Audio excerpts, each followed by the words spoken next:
So today's recipe comes from the little Primitive Cookery cookbook.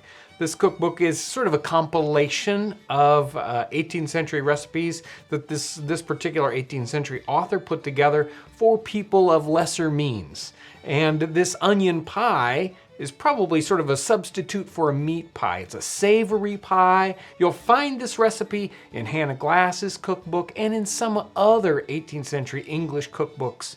So it's a really interesting, fun recipe. Let's get started. This recipe is very simple. We need an equal quantity of potatoes, apples, onions, and boiled eggs sliced up. So let's get started. I'm gonna pair up some potatoes here.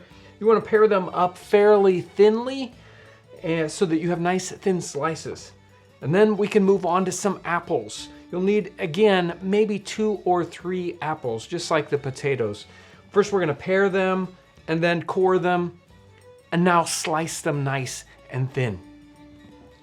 Next up, onions. I mean, this is an onion pie, right? Again, about the same quantity. So if your onions are a little bit smaller, you might need 3 or 4. And you'll want to, of course, take the outer layer off of these and slice them up nice and thin. Again, probably about 1/8 of an inch, maybe 1/4 inch max. And our last main ingredient here is boiled eggs. I boiled these up last night. Let's peel them up. And now I'm gonna kind of slice them. They're fighting me, but even crumbled up, they're gonna work just fine. Again, about the same amount. Now let's put together a quick spice mix that we'll need as we're assembling this.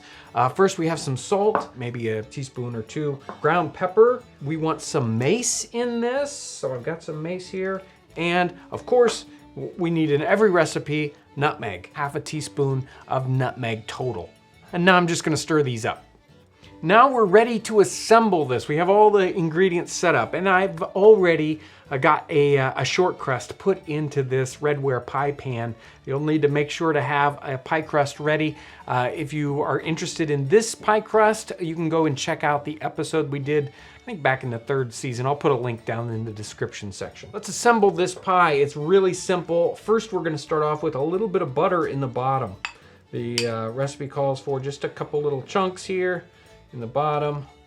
And now let's put a layer of potatoes in the very bottom of our pie.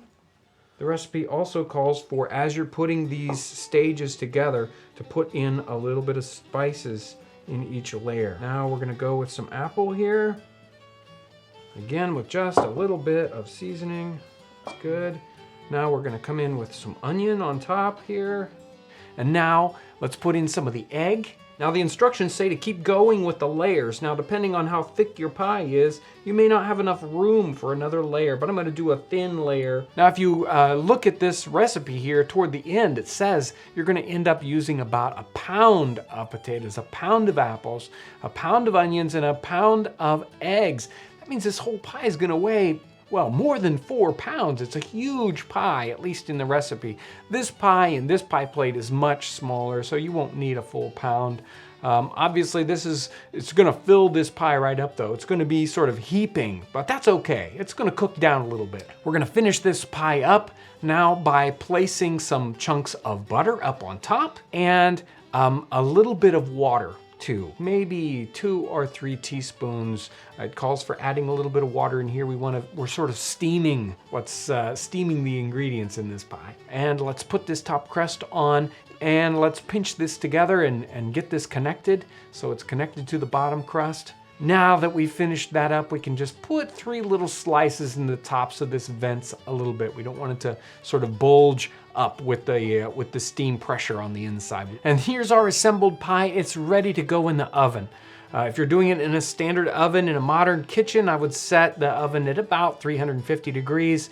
And this guy's gonna take at least 45 minutes, probably more like an hour to bake.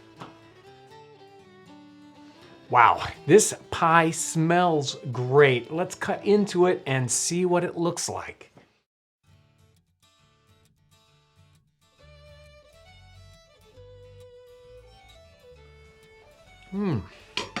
Wow. That is really, really good.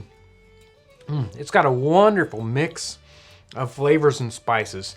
And it's so wonderful and savory and moist still. I mean, with all that butter in there, you know it's good. This is a great kind of full meal pie. Like, you wouldn't need to have a meat course if you had a pie like this that you were serving with maybe just one little side dish or something. It's a wonderful main dish.